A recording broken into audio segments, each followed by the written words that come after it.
Hello दोस्तों, स्वागत है आपका हमारे चैनल कन्हैया स्टोरी टीवी पर।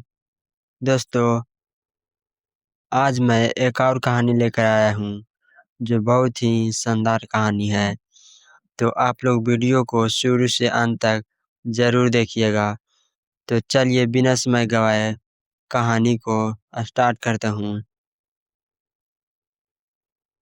कहानी का नाम है दोस्तों मेहनत और भाग। कहानी को स्टार्ट करता हूँ। बहुत समय पहले की बात है।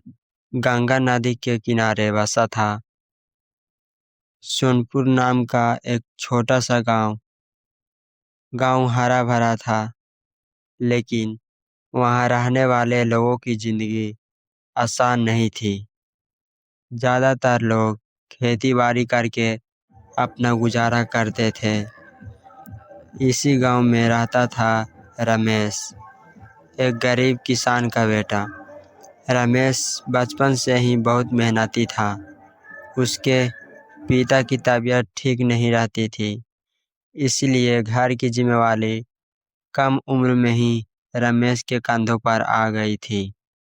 सुबह सूरज निकलने से पहले वह खेतों में चला जाता और शाम ढलने के बाद ही घर लौटता। रमेश का एक दोस्त था, सुरेश। सुरेश हमेशा कहा करता था, अरे रमेश, इतनी मेहनत क्यों करता है? जो लिखा है भाग में वही मिलेगा। मेहनत करने से क्या होता है? सुरेश ज़्यादातर समय पेड़ की छांव में बैठकर किस्मत को खोजता रहता। वह मानता था कि अगर भाग अच्छा होगा तो बिना मेहनत के भी सब मिल जाएगा। रमेश ने अपने पिता से सीखा था कि मेहनत इंसान के हाथ में होती है, लेकिन भाग उसी का साथ देता है जो कोशिश करता है। वह दिन रात मेहनत करता, खेत में नई नई फसलें उगाने के तरीके अपनाता, पानी की बचत करता और खाली समय में गांव के बच्चों को पढ़ाता भी था। हालांकि कई बार उसे असफलता मिली। कभी बारिश कम हो गई, कभी फसल खराब हो गई, लेकिन उसने हार नहीं मानी। भाग की परीक्षा। एक साल गांव में भयानक सूखा पड़ा। ज़्यादातर किसानों की फसलें बर्बाद हो गई। सुरेश ने तो खेत में ही बीज भी नहीं डाले थे, यह सोचकर कि इस बार भी कुछ नहीं होने वाला। लेकिन रमेश ने हार नहीं मानी। उसने कम पानी वाली फसल उगाई और मेहनत जारी रखी। धीरे धीरे उसकी फसल दूसरों से बेहतर होने लगी। इसी दौरान सरकार की एक योजना आई जिसमें मेहनती किसानों को मदद और प्रशिक्षण दिया जाना था।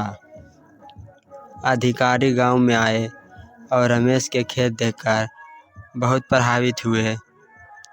उसे आर्थिक मदद मिली और नई तकनीक सिखाई गई। मेहनत का फल। कुछ ही सालों में रमेश गांव का सबसे सफल किसान बन गया। उसके घर में खुशहाली आ गई। वह भी सादा जीवन जीता था और दूसरों की मदद करता था। एक दिन सुरेश शर्मिंदा होकर रमेश के पास आया और बोला, दोस्त, मैं गलत था। मैंने हमेशा भाग को दोष दिया, लेकिन कभी मेहनत नहीं की।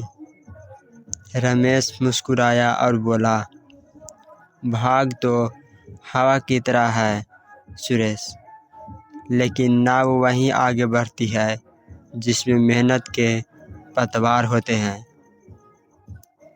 कहानी से हमें यह सीख मिलती है दोस्तों, मेहनत और भाग दोनों ज़रूरी है, लेकिन भाग उसी का साथ देता है जो मेहनत करता है, बिना प्रयास के केवल किस्मत के भरोसे बैठना जीवन को पीछे ले जाता है।